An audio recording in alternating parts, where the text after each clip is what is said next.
하나님께서 오늘 우리에게 주시는 말씀 요한복음 20장 19절에서 22절까지 말씀입니다.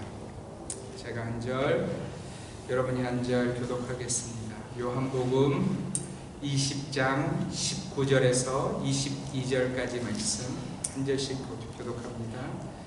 이날 곧 안식 후 첫날 저녁 때 제자들이 유대인들을 두려워하여 모인 곳에 문들을 닫았더니 예수께서 오사 가운데 서서 이르시되 너희에게 평강이 있을지어다. 이 말씀을 하시고 성문과 여부를 보시니 제자들이 주를 보고 기뻐하더라. 예수께서 또 이르시되 너희에게 평강이 있을지어다. 아버지께서 나를 보내신 것 같이 나도 너희를 보내노라. 이 말씀을 하시고 그들을 향하여 숨을 내쉬며 이르시되 성령을 받으라. 아멘. 저는 지난 주간에 성도들의 섬김과 우리 양해해 주셔서 한 주간 정말 정신없이 한국을 다녀왔습니다. 화요일 저녁 도착해서 집에 갔다가 수요일 오전에는 장모님이 이제는 한 줌에 제가 되어서 안치가 되신 무살리 기도원의 그 납골당을 다녀왔습니다. 그리고 하루에도 제가 참으로 만나야 할 분들을 만나느라 정신없는 그런 며칠을 보내고 돌아왔습니다.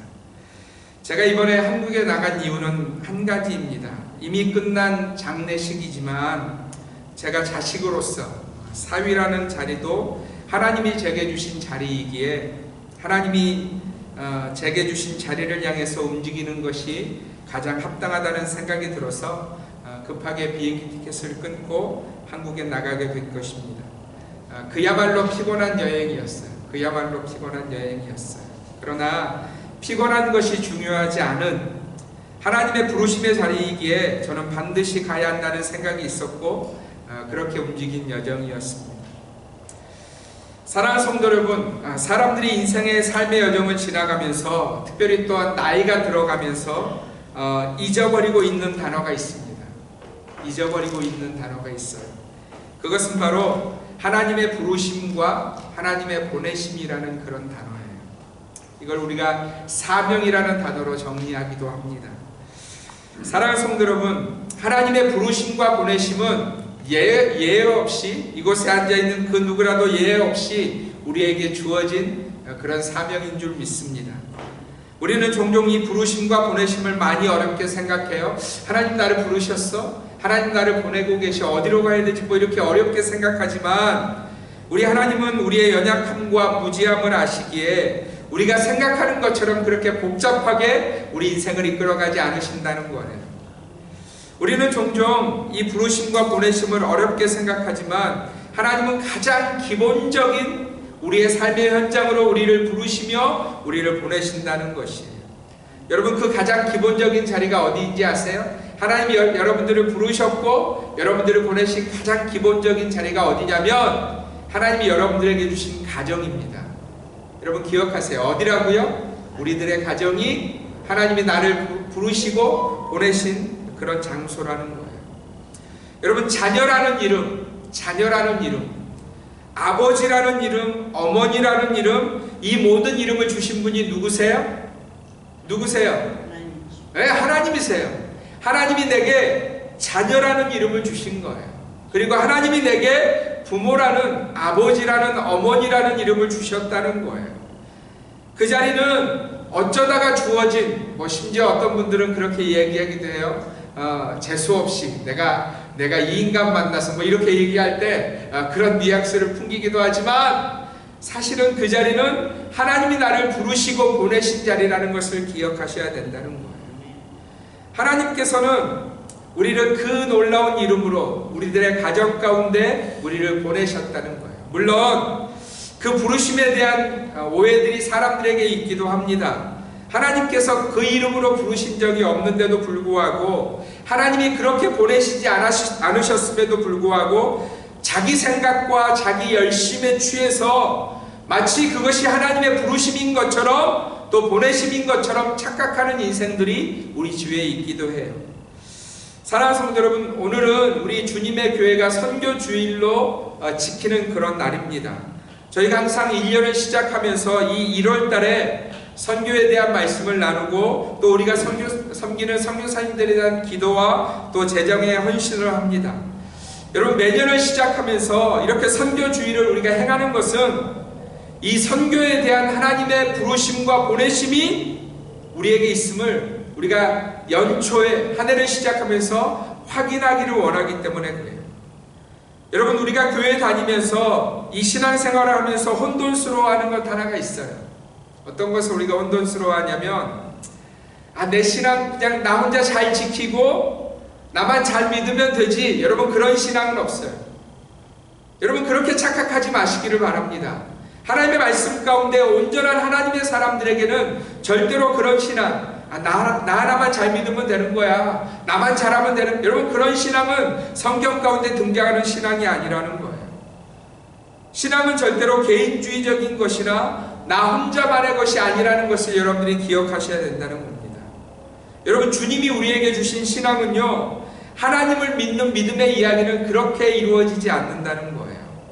우리가 지난주 말씀을 통해서 들었어요. 우리 주님의 기대와 뜻이 무엇이며 심지어 전능하신 하나님의 소원, 그분이 우리를 창조하신 목적과 기대가 무엇인지 우리가 지난주일 말씀을 통해서 들었습니다.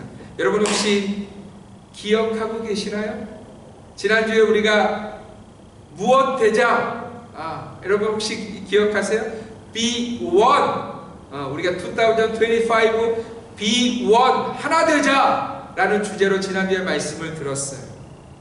여러분, 우리는 하나 되도록 부르심 받았다는 거예요. 특별히 우리가 어디에서 하나 되어야 되냐면 하나님이 우리에게 주신 가장 기본적인 자리인 가정에서 하나됨을 이루셔야 한다는 거예요. 그 이유가 무엇이냐면 내가 부모로서 자녀들과 하나 되는 것, 좋은 가정의 모습, 이게 아니라 하나님이 우리들에게 가정을 주시면서 그 하나됨을 이루라고 말씀하셨기 때문에 우리는 하나 되어야 한다는 것입니다. 여러분, 우리가 지난주에 그 하나됨에 대해서 들었습니다. 그런데 여러분, 오늘 우리가 읽었던 요한복음 20장에는 우리 주님의 또 다른 기대와 목적이 우리에게 주어지고 있는 말씀이에요. 하나님이 우리를 향해서 너희 하나 되라, 이게 내 소원이고 목적이다라고 지난주에 말씀하셨다면 오늘 이 본문을 통해서는 또 다른 하나님의 기대와 목적이 적혀져 있는데 그것이 바로 하나님이 우리를 부르실 뿐만 아니라 보내시고 계시다는 거예요. 여러분, 한번 따라해 볼게요. 하나님의 부르심과 보내심. 자, 시작. 하나님의 부르심과 보내심. 여러분, 이것이 하나님이 우리를 향해서 가지신 소원이며 그분이 우리를 향해서 가지신 목적과 기대라는 거예요. 여러분, 이 부르심과 보내심은 그저 어떤 목사에게나 선교사에게만 주어지는 그런 단어가 아니라 성도인 우리 모두를 향한 하나님의 기대와 목적이라는 거예요. 여러분, 오늘 우리가 읽었던 이 요한복음 20장의 본문은 예수님이 십자가에 죽으신 이후에 제자들의 모습을 보여줍니다. 주님은 십자가에 죽으셨고 무덤에 눕히셨고 그 이후에 제자들의 모습은 그야말로 쑥대밭이었어요. 그야말로 엉망진창이었어요. 주님이 잡히시는 순간 제자들은 다 도망했고요. 심지어 베드로는 어떻게 했어요? 나는 저를 도무지 모른다. 여러분, 이것도 끝이 아니었어요. 저주하면서 모른다라고 말했던 제자가 바로 베드로였어요. 여러분, 그 시간들이 지나고 나서 이제 제자들이 마치 패잔병처럼 한 집에 한 방에 이렇게 모여 있는 겁니다. 그런데 여러분, 그야말로 풍비박산이 난 이 제자들의 모습, 누구에게서도 더 이상 소망의 어떤 흔적조차 보이지 않는 모습이 바로 그날 그 밤 제자들의 모습이었다는 거예요. 그리고 그들이 그렇게밖에 할 수 없었던 또 하나의 이유가 뭐냐면 그들이 이미 십자가에 죽은 반역자 예수를 따르는 잔당으로 이미 칭해졌기에 그들 역시도 잡히기만 하면 예수님처럼 죽을 수 있었기 때문에 그들은 그렇게 두려움과 어려움 가운데 한 방에 묶여 있었다는 거예요. 여러분, 한번 생각해 보세요. 제자들이 얼마나 두려웠을까요? 그야말로 두려움 가득한 시간 아니었겠습니까? 살아있지만 살아있다고 할 수 없는, 단 한순간도 평강이나 평안이 없는, 심지어 한 방에 그렇게 많은 사람들이, 제자들이 모여있지만 말소리조차 크게 낼 수 없는 그 두려움들이 그 제자들의 삶 가운데 가득 누르고 있었다는 거예요. 사랑하는 성도 여러분, 저는 이 시대의 사람들의 두려움을 봅니다. 사람들이 두려워서 어찌할 바를 모르는 그들의 인생의 여정을 보아요. 제가 이번에 한국에 가면서 또 한국에서 만난 사람들을 보면서 느낀 것 한 가지가 뭐냐면, 이 사람들이 얼마나 예민해져 있는지, 참 그 예민함을 그들이 그 얼굴 표정으로, 삶의 어떤 그 표현으로 다 이렇게 표현하고 있더라고요. 비행기를, 제가 이렇게 한국 가는 비행기를 탔는데요, 얼마나 이 많은 가득한 사람이 탔는지 모릅니다. 그런데 한국 여자분이셨는데 이 승객의 태도가, 제가 그 여자분을 보면서 야, 마치 이 시대의 사람들 같다라는 생각이 들었어요. 이 여자 승객이요, 좀 이렇게 큰 백팩을 메고 이렇게 비행기 안까지 들어온 겁니다. 그래서 사이즈가 좀 되는 그런 백팩이에요. 그래서 스튜어디스가 아주 나이스하게 뭐라고 얘기하냐면, 저기 그 가방을 이렇게 위에 그 가방 넣는데 넣으셨으면 좋겠습니다. 그게 안전에 더 좋을 것 같습니다. 이렇게 너무 나이스하게 얘기를 했어요. 그러면 여러분, 우리 같으면 어떻게 할까요? 아, 그렇구나, 팔로우 해야지, 이렇게 생각하지 않겠어요? 그런데 이 여성분이 너무 싸나운 목소리로 뭐라고 얘기하시냐면, 내 집은 내가 알아서 할게요. 내가 미네소타에서도 이 가방 가지고 왔는데 내 다리 밑에 놓고 탔어요. 내 집은 내가 알아서 할게요. 너무 이렇게 다른 사람들이 다 듣는데도 불구하고 뭐 신경 쓰지 않고 너무 예민하고 너무 이게 짜증나고 싸나운 목소리로 그렇게 얘기하시는, 제가 너무 깜짝 놀랐어요. 제가 한국에 도착해서도 이 주일 설교를 위해서 제가 잠시 한 커피숍에 들려서 설교를 준비하는데, 그 카페 주인의 얼굴 또한 너무 예민한 거예요. 이렇게 손님이 왔으면 그래도 좀 이렇게 뭐 드릴까요? 이렇게 하면 좋은데, 얼굴에 나 너무 피곤해, 말 시키지 마, 그냥 너는 이 커피 시키고 오더하고 그거 마시고 가, 이런 표정이 너무 적혀져 있는 거예요. 그래서 이렇게 제가 주위에 있는 다른 사람들을 돌아봤더니 거의 비슷한 얼굴들이에요. 여러분, 이것이 요즘 세대 사람들의 당연한 모습처럼 되어버렸어요. 여러분, 혹시 옆에 있는 분 한번 얼굴을 좀 보세요. 혹시 내 얼굴이 그렇지 않은지 한번 옆에 있는 분들 얼굴을 좀 봐주세요. 한번 좀 봐주세요. 예, 앞뒤 좌우로. 예, 우리 주관사님 감사합니다. 그렇게 웃어주셔야 돼요. 예, 예수 믿는 자 안에 풍성함은 기쁨과 감사로 나타나기 때문에 그 은혜를 나눠주셔야 돼요. 할렐루야. 여러분, 이 시대의 사람들이 왜 이렇게 예민해졌을까? 왜 그렇게 싸나워졌을까? 왜 그렇게 굳어버렸을까? 한 가지예요. 두려움 때문에. 마음속에 있는 두려움 때문에. 하루를 살아도 기쁨이 없어요. 사람들마다 그날 밤을 맞는 것이 두렵고, 또 내일에 해가 뜨는 것조차 두려움이 되는 그런 세대를 우리가 살고 있다는 거예요. 여러분, 그런데 오늘 성경에도 보면 이 시대의 사람들보다 훨씬 더 큰 두려움 가운데 있는, 심지어 예수님을 3년이나 따른 제자들의 그 두려움을 성경이 보여주고 있다는 겁니다. 제자들에게도 우리들에게처럼 두려움이 있었다는 거예요. 그런데 여러분, 오늘 본문에 보니까 그 제자들을 덮고 있던 두려움이 그들의 인생 가운데서 갑자기 사라집니다. 할렐루야. 여러분, 그래서 우리가 이 본문의 말씀을 더욱 주목하셔야 돼요. 왜냐하면 이 시대는 점점 더 우리를 두렵게 만들어요. 점점 더 두렵게 만들어요. 여러분, 제가 비행기를 탔어도 바퀴가 이렇게 굴러가는 소리가 조금이라도 이렇게 트릭 하는 소리가 나면 무슨 생각이 제 머릿속에 지나갔을까요? 야, 이 비행기 혹시 그 비행기처럼 문제가, 이런 생각이 지나가는 거예요. 그냥 뭔가 이렇게 편안하게 지나갈 수 없는, 괜찮겠지, 이렇게 느낄 수 없는 그런 인생의 여정들을 사람들이 다 살고 있으면서 마음속에 두려움이 가득하다. 심지어 교회에 다니는 수많은 사람들조차도 이 두려움의 문제를 해결하지 못하는 현상들을 본다는 것입니다. 그래서 여러분, 오늘 우리가 이 본문 가운데서 우리보다 훨씬 더 두려울 만한 이유가 가득 찼던 이 제자들의 삶에 갑자기 사라진 이 두려움의 모습들이 어떻게 가능했는지를 여러분들이 좀 주목하셨으면 좋겠어요. 여러분, 우리도 두려움의 늪에 빠질 때가 너무 많습니다. 그죠? 심지어 우리도 두려움이 시도 때도 없이 우리의 마음을 덮어서 마치 내가 두려움 속에서 죽을 사람들처럼 생각하는 그 시간들이 우리들에게 있다는 거예요. 여러분, 오늘 제자들의 이 두려움이 어떻게 사라졌는지 한번 보세요. 19절 말씀, 우리 말씀을 한번, 범석 형제, 말씀을 한번 보겠습니다. 함께 읽습니다. 시작. 이날 곧 안식 후 첫날 저녁 때 제자들이 유대인들을 두려워하여 모인 곳의 문들을 닫았더니 예수께서 오사 가운데 서서 이르시되 너희에게 평강이 있을지어다. 아멘. 여러분, 이 말씀을 잘 보세요. 제자들이 얼마나 두려웠는지 그들의 모인 곳의 문을 어떻게 했어요? 꼭꼭 걸어잡고 꼭꼭 닫았다는 거예요. 생각해 보세요. 무슨 삐거덕거리는 소리 하나만 들려도 다들 눈이 땡그레져서는 식은땀이 흘렀을 거예요. 혹시라도 로마 병정들이, 혹시라도 제사장의 군인들이 우리를 덮치는 거 아니야? 이런 생각들 때문에 그들이 두려워서 문을 꼭꼭 잠그고 있었다는 거예요. 그런데 여러분, 그들에게 한순간에 그 두려움이 사라지고 평강이 임했다는 겁니다. 그때가 언제였어요? 그들 가운데 누가 오셨을 때? 아멘, 아멘.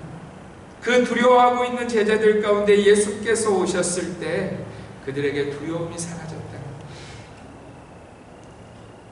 사랑하는 성도 여러분, 기억하십시오. 인생인 내가 묶여있는 그 두려움은 누가 내 안에 계실 때 사라진다는 거예요? 누가 나를 주장하실 때 사라진다는 거예요? 누가 내 주님이 되실 때 사라진다는 거예요? 예수님이 내 주님이 되실 때, 예수님이 내 안에 계실 때 그 두려움이 온전히 사라진다는 것입니다. 그래서 여러분, 우리들에게도 그 예수가 필요합니다.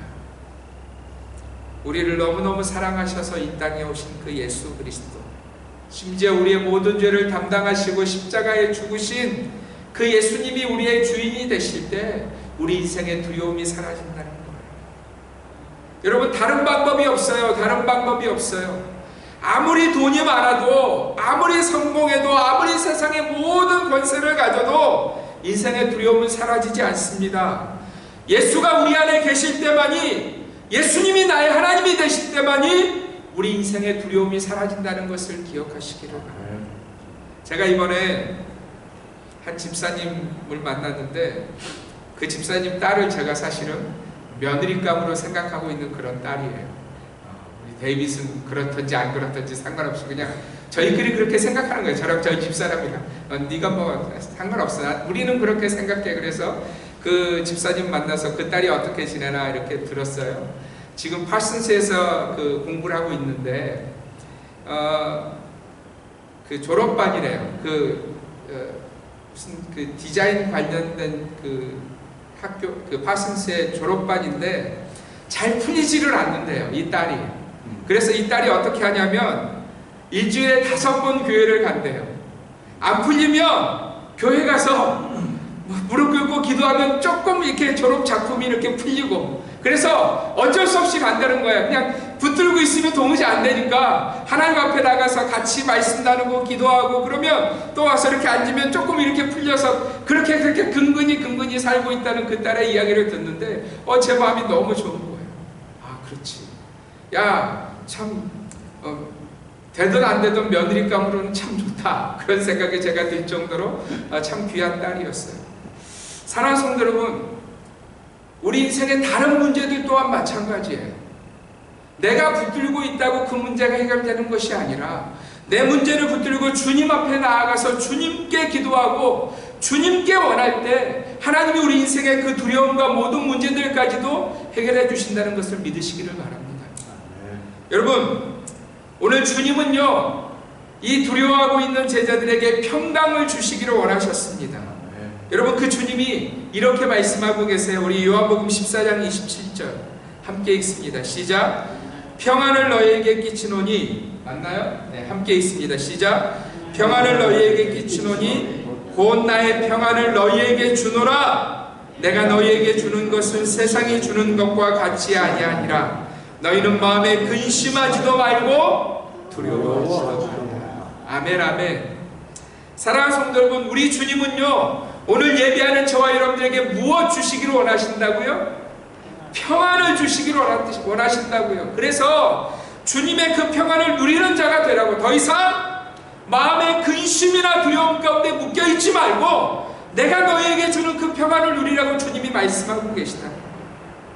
사랑하는 성도 여러분, 여러분이 가지고 있는 그 두려움, 날마다 눈을 감아도 여전히 마음에 불안하고 불편한 그 두려움, 여러분 어떻게 해결될 수 있냐면, 우리가 주를 붙들 때, 주님이 주시는 그 평안을 누릴 때 우리 인생의 그 두려움이 사라짐을 믿으시기를 바랍니다. 여러분, 이 평안이 참으로 좋은 것은 누가 주셨기 때문이라고요? 누가 주시고 계세요? 예수님이 평안을 주시기 때문에 이 평안은 세상이 주는 것과 바꿀 수 없는 놀라운 은혜라는 거예요. 여러분, 주님이 주시는 것은 좋은 것인 줄 믿습니다.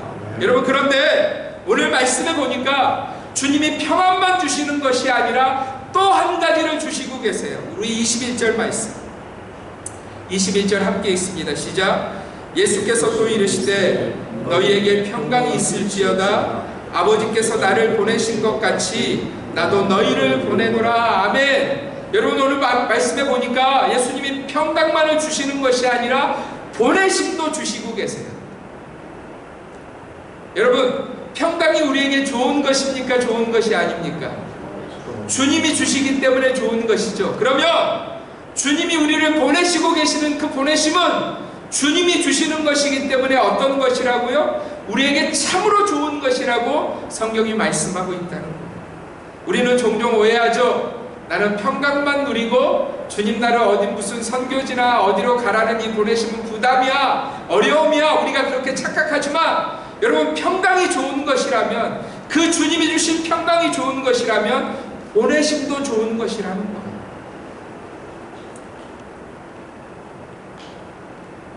여러분, 주님이 제자들을 보내시는 이유가 뭐였냐면, 잘 들어보세요. 주님 자신도 아버지께서 나를 보내신 것 같이 주님 자신도 누가 보내셔서 오신 거예요? 하나님 아버지가 보내셔서 오신 거예요. 물론 그 인생에 가난도 있었고 고난도 있었고 십자가도 있었지만 그 모든 과정을 지나서 하나님의 보내심은 예수 그리스도를 왕된 자리에, 영원한 왕이신 자리에 앉히시는 참으로 좋은 것임을 예수님도 아셨기 때문에 예수님도 동일하게 제자들을 어떻게 하고 계시는 거예요? 보내시고 계시는 거예요. 아버지께서 나를 보내신 것 같이 나도 너희를 보내노라. 사랑하는 성도 여러분, 하나님이 여러분들을 보내시는 곳은 어디입니까? 하나님이 여러분들을 보내시는 곳은 어디 있어요? 가장 먼저 여러분들의 가정으로 여러분들이 보내심을 받았어요.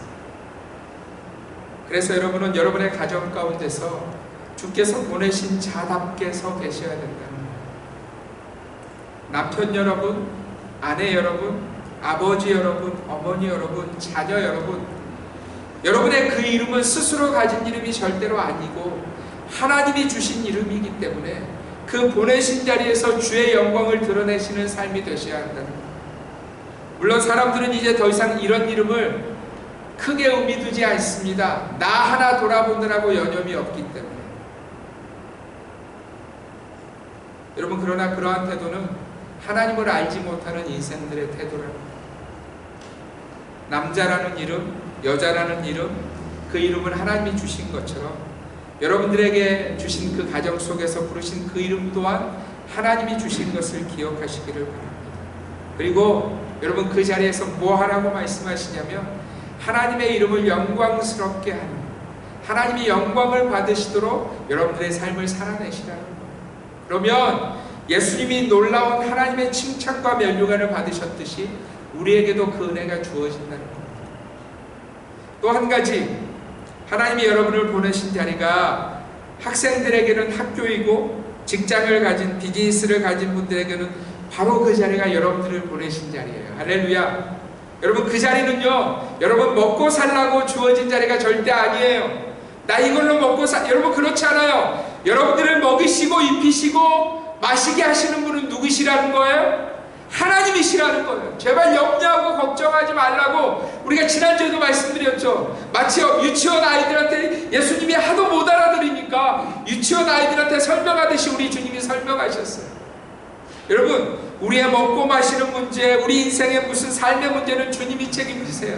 그러나 우리가 그 직장과 비즈니스와 학교에 우리가 서 있는 이유는 뭐냐면 그 자리가 바로 주님이 보내신 자리이기 때문이라는 거예요.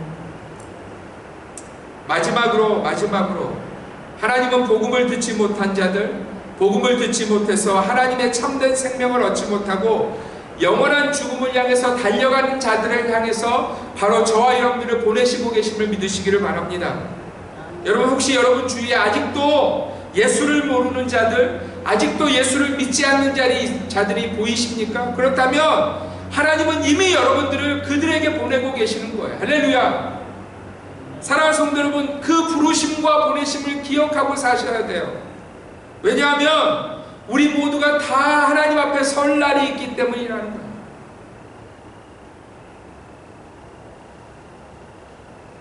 저희 장모님의 시간 속에 그 시작의 시간이 있었고, 그리고 영원한 삶이었다면 우리가 이 자리에 앉아있지 않아도 돼요.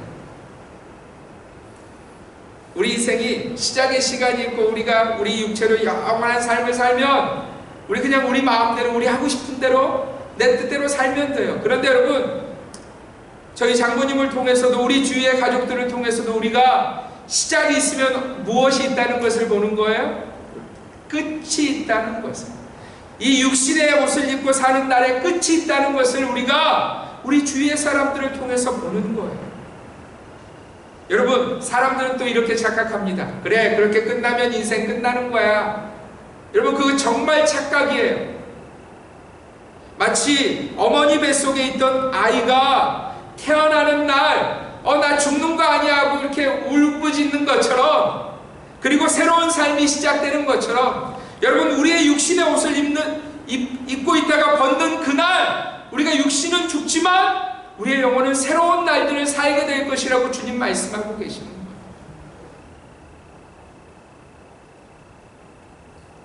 그 육신의 옷을 벗는 그날을 여러분 준비하고 사셔야 됩니다. 여러분, 제가 한국에 다녀오면서 미국에 도착하니까 비행기에 내리고 이렇게 그냥 지나오지 않는다는 거 아시죠? 어디를 꼭 지나야 돼요? 네, 맞아요. 이미그레이션을 꼭 지나야 돼요. 이 제복 입은 아저씨 앞을 지나가야 되는 거예요. 물어보더라고요. 그냥 이렇게 패스포드 보고 이렇게 들어가, 너 미국 시민권이니까 들어가, 이렇게 하지 않고 물어보던데요. 너 이번 여행 왜 다녀온 거냐 이렇게 물어보더라고요. 그래서 제가 내 장모님이 소천하셔서 다녀왔다 그랬더니 이 청년, 조금 한 30대 정도의 청년인데 그래도 이렇게 새드한 얼굴로 저를 위로해 주더라고요. 여러분, 제가 그 장면을 지나오면서 여러분, 우리 인생의 육신의 옷을 벗는 그날에도 그냥 우리가 교회 다녔다는 것으로 천국에 들어가는 것이 아니라 우리가 하나님 앞에 설 거예요. 그날은 그 청년 같은 그 무슨 제복 정도 입은 그런 사람 앞에 서는 것이 아니라 우리가 하나님 앞에 설 거라는 거예요. 하나님이 그리고 물어보실 거예요. 그 청년이 저한테 물어본 것처럼 내가 너를 불렀고 보냈는데 너에게 주어진 그 인생의 날 동안 어떤 삶을 살았느냐고 우리 하나님 물어보실 거라는 거예요.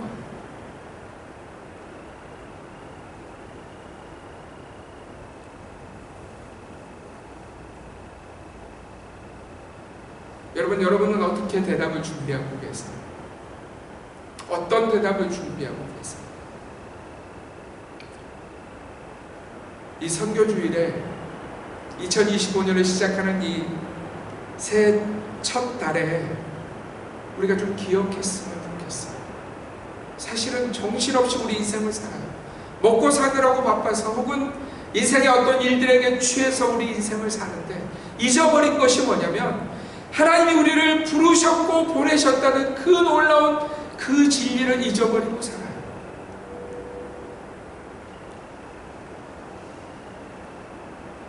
오늘 우리 주님의 교회 모든 성도들은 우리 모두가 하나님 앞에 섰을 때 하나님 주님이 나를 부르셨고 보내셨었는데 이 종이 무익하여서 하나님께 온전한 영광을 돌리지 못했지만 하나님 앞에 이렇게 몸부림치며 최선을 다하며 인생의 걸음을 걸어왔습니다라고 고백했으면 좋겠습니다.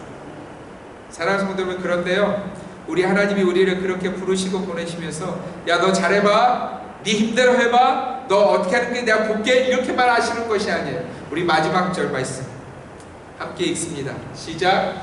이 말씀을 하시고 그들을 향하사 숨을 내쉬며 이르시되 성령을 받으라. 할렐루야. 여러분, 예수님이요 제자들을 보내시면서 그냥 보내신 것이 아니라 무엇을 주셨어요? 성령을 주셨다는 거예요. 주님이 아신 거예요. 그들의 힘으로 안 된다는 것을 아시는 거예요. 그들의 능력으로 안 된다는 것을 아시는 거예요. 그들을 보내지만 그들에게는 아무 능력이 없다는 것을 주님이 아시기에 그 부족한 자들에게 누구를 주셨다는 거예요? 성령을 주셨다는 거예요. 여러분, 우리가 우리의 가정을 섬기지만, 아버지로 어머니로 부모로 자녀로 섬기지만 우리 힘대로 안 되는 것을 알잖아요. 우리가 얼마나 부족한 것을, 우리가 하면 할수록 꼬이고 묶이고 어려워지는 우리의 모습을 알잖아요. 그런 우리들을 위해서 주님이 누구를 주셨다는 거예요? 성령을 주셨다는 거예요. 할렐루야. 그래서 여러분들의 가정을, 하나님이 여러분들을 보내신 그 가정을 섬기시면서 성령님 나를 도와주십시오, 성령님 내 안에 역사해 주십시오라고 기도하시면서 부르심과 보내심을 행하시라는 거예요. 전도하는 거 어렵다고 이야기합니다. 정말 어려워요. 어떤 사람은 예수 믿게 하는 건 참 어려운 일이에요. 여러분, 그러나 우리는 그를 예수 믿게 하려고, 예수 믿게 하는 능력을 가진 존재가 아니에요. 우리는 그저 전하는 존재예요.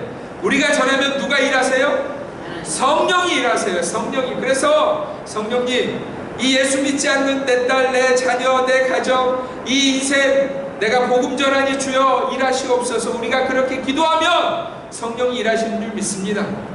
여러분, 바울이 그 연약한 수많은 자들을 고칠 때에도 그 힘으로 하지 않았어요. 성령의 능력으로 한 줄 믿습니다.